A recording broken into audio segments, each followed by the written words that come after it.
형제 여러분 안녕하세요. 오늘은 2월 1일 금요일 의심을 잠재우는 이라는 제목으로 창세기 18장 1절부터 15절까지를 묵상합니다. 1절 여호와께서 마물에 상수리 나무들이 있는 곳에서 아브라함에게 나타나시느니라.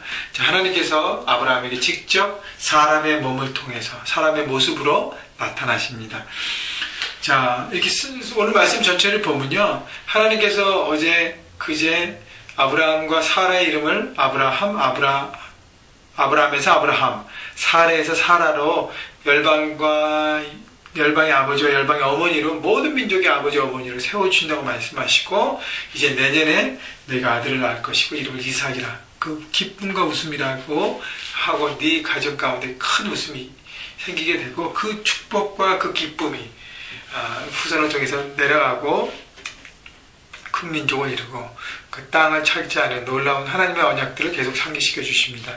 자, 그런데 하나님께서 아브라함에게는 계속적으로 말씀하시지만 정작 아들을 낳아야 될 사라에게는 말씀하신 적이 없잖아요. 그래서 하나님께서 아브라함의 가정에 직접 찾아오시는 것 같아요.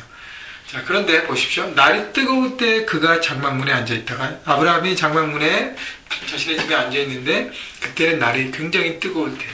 중동의 여름, 뜨거운 태양, 아무도 이렇게 왕래하지 않는 그 시간에 아브라함이 자기 집 문에 앉아있는데, 이제 눈을 들어본 즉 사람 셋이 맞은편에 서 있는지라. 자, 이 사람 셋은 성경학자들은 하나님과 두 천사가 사람의 모습으로 나타났다 그러는데 그게 맞는 것 같아요. 세 사람을 발견합니다. 2절 아브라함 그가 그들을 보자 곧 장막문에서 달려나가 영접하며 몸을 굽혀. 아브라함은 당시에 꽤 많은 재산을 갖고 있었고 큰 집안의 어른이었는데 왜 이렇게 막 부산하게 나그네를 섬길 것인가. 당시에는 이렇게 나그네를 섬기는 모습이 굉장히 중요한 모습, 그러니까 중요한 삶의 어떤 태도와 삶의 방식이었습니다. 그래서 집에 찾아온 나그네를 적극적으로 대접하고 이렇게 보내는 그 풍습이 있었어요. 그렇기 때문에 특별히 이제 아브라함이 뜨거운 태양 아래 있는 세 사람을 보면서 얼마나 어려울까 하고 달려가 나간 것이죠. 그래서 겸손하게 몸을 굽혀 섬겼다는 것입니다. 근데 아브라함의 순종과 행함의 특징과 섬김의 특징은 뭐냐면 그가 그들을 보자 곧 장막문에서 달려나가. 곧이라는 단어죠. 뭐죠? 아브라함은 뜸들이지 않아요. 꼭 이렇게 할까 저렇게 할까 생각을 많이 하지 않고 짧게 생각하고 그 다음에 움직입니다. 행함이 빠른 사람입니다. 여러분, 그래야 순종할 수 있고 그래야 섬길 수 있고 그래야 하나님의 사랑을 실천할 수 있는 것입니다. 자꾸 이렇게 할까 저렇게 할까 막 너무 고민하고 너무 앞뒤로 재면 아무리는 아무것도 할 수 없는 것이죠. 자, 몸을 땅에 굽혀 했다는 것은 뭐죠? 낮은 자세로 겸손한 마음으로 나그네를 섬긴 것입니다. 자, 그들이 뜨거운 태양에서 얼마나 힘들까 생각하고 섬긴 것이죠. 3절 이르되 내 주여 내가 주께 은혜를 입었사오면 원하건대 종을 떠나 지나가지 마시옵고. 자, 과연 아브라함이 이 세 사람이 하나님과 천사인 것을 알았을까? 아브라함은 잘 모르고 했지만 그래도 나그네지만 굉장히 중요한 분들이라는 어떤 그 마음, 그리고 자기가 최선을 다해 섬기겠다는 그 마음이 굉장히 우러나온 것 같아요. 자, 그래서 제가 최선을 다해서 세 사람을 섬기고 싶습니다 라고 그 마음을 나눈 것입니다. 여러분, 필요한 대로 계속 주고 가는 게 아니라 그 마음을 섬기고 마음을 품는 그 섬김을 아브라함이 한 것이죠. 4절 물을 조금 가져오게 하사 당신들의 발을 씻으시고 나무 아래 쉬소서. 자, 이 부분을 통해서 우리가 느끼는 것은 뭐냐면 섬기는데 그들이 가장 필요한 부분을 섬기는 것입니다. 밖에서 중동에서 들어오면 이렇게 발을 씻는 것이 가장 첫 번째 손님들에게 해야 하는 것인데, 그것을 시작하게 하고 그 다음에 나무 아래 쉬도록 배려하는 것입니다. 그러니까 뜨거운 태양 아래 있었기 때문에 가장 필요한 것이 그늘이고 쉼인 것입니다. 5절 내가 떡을 조금 가져오리니 당신들의 마음을 상쾌하게 하신 후에 지나가소서. 당신들이 종에게 오셨습니다. 그들이 이르되 내 말대로 그리하라. 자, 그 다음에 물을 씻고 한 다음에 그 다음에 쉼을 주기 위해서 그 다음에 조금의 간식같이 떡을 갖고 올 테니 좀 먹으면서 쉬면서 그들에게 주기 원했던 아브라함의 섬김은 당신들의 마음을 상쾌하게 하신 후에 리프레시하고 좀 이렇게 숨을 돌리고 리차지하고 그리고 떠나십시오 라고 하는 것이죠. 그러니까 아브라함은 나그네이기 때문에 그들을 통해서 뭔가를 얻기 위해서 섬기는 것이 아니에요. 지나가신 분이지만 자기의 집과 자기의 어떤 영역들을 통과하는 모든 사람들을 축복하고 하나님께서 언약으로 말씀하신 것처럼 복의 근원이 되어서 축복을 나누는 통로의 삶을 아브라함은 최선을 다해서 실천하는 것입니다. 여러분 가정에, 여러분의 일터, 여러분 학업 가운데 만나는 모든 사람, 시청하는 모든 사람들을 최선을 다해서 그들을 품고 섬기라는 하나님의 말씀인 것입니다. 여러분 그렇기 때문에 누구든지 소중하게 생각하고 내 이익과 계산에 따라 하지 않고 누구든지 소중하게 생각하고 섬기는 여러분 모두가 되기를 바랍니다.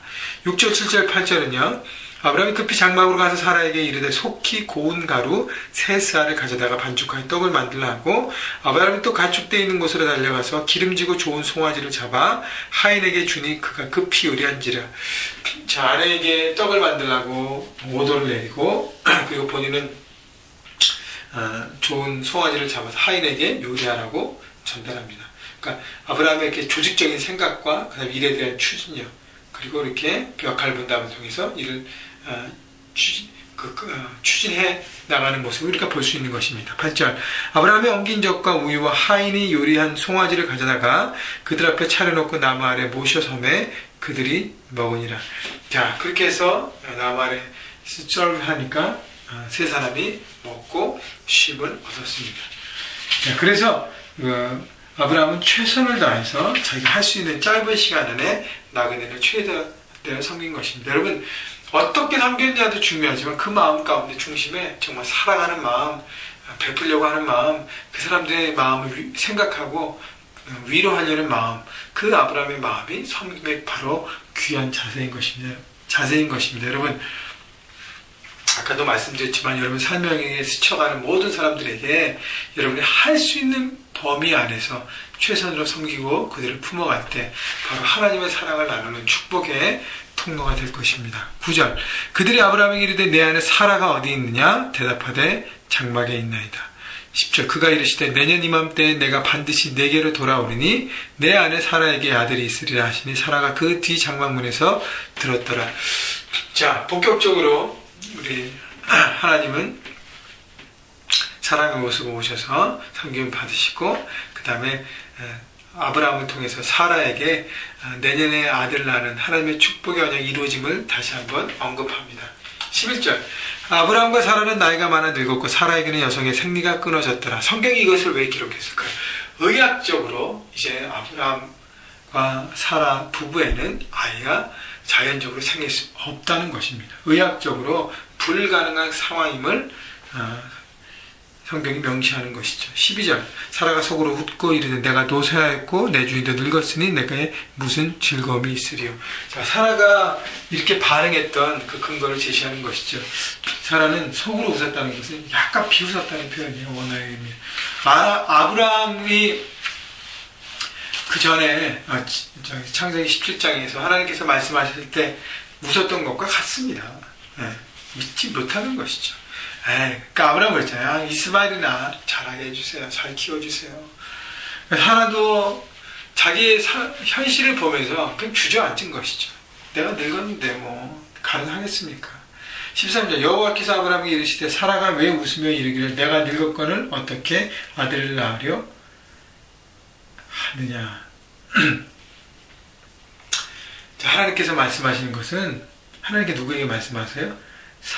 아브라함에게 말씀하셨어요. 사라는 속으로 생각하고 속으로 대답한 것입니다. 그런데 사라의 반응을 하나님이 캐치하신 것입니다. 그게 사람이 아니라 하나님이시기 때문에 그 마음을 다 읽으신 것이죠. 어떻게 내 안에 사내는 인간적인 상식과 경험과 그것만 붙들고 현실만 바라보고 내 말을 믿지 않느냐라고 하나님께서 직접적으로 말씀하신 것이죠. 14절 여호와께서는 능치 못할 일이 있겠느냐. 기한이 이를 때 내가 내게 돌아오리니 사라에게 아들이 있으리라. 하나님께서 능치 못할 일이 있으냐. 전능하신 하나님을 바라보라는 것이죠. 내 상황, 그다음에 내 상식, 내 경험, 내 지식으로는 계산이 안 되고 정말 이해되지 않는 부분이지만 하나님께서 말씀하신다고 하면 모든 한계를 뛰어넘는 하나님의 역사인 것을 바라보라는 것이죠. 그것이 바로 믿음이라고 다시 한번 하나님께서 아브라함에게 말씀하시고 사라는 것을 듣고 있었다는 것입니다. 여러분, 계속적으로 지금 아브라함의 케이스를 통해서 말씀하시는 것은 하나님의 언약은 반드시 이루어진다는 것이에요.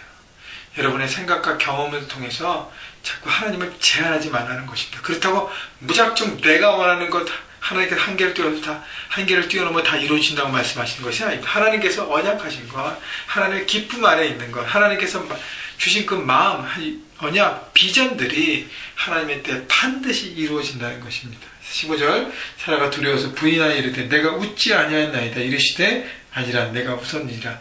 하나님께서 사라의 거짓을 다시 한번 지적하십니다. 사라가 너무 두렵기 때문에 저는 안 웃었어요. 속으로 웃었잖아요. 하나님은 다 보고 계신다는 것이죠. 여러분, 우리가 하나님에 대한 반응, 하나님에 대한 자세, 하나님에 대한 언어, 하나님 말씀하시는 우리의 삶의 태도, 행함, 우리 속마음, 하나님은 다 보고 계신다는 거예요. 그렇기 때문에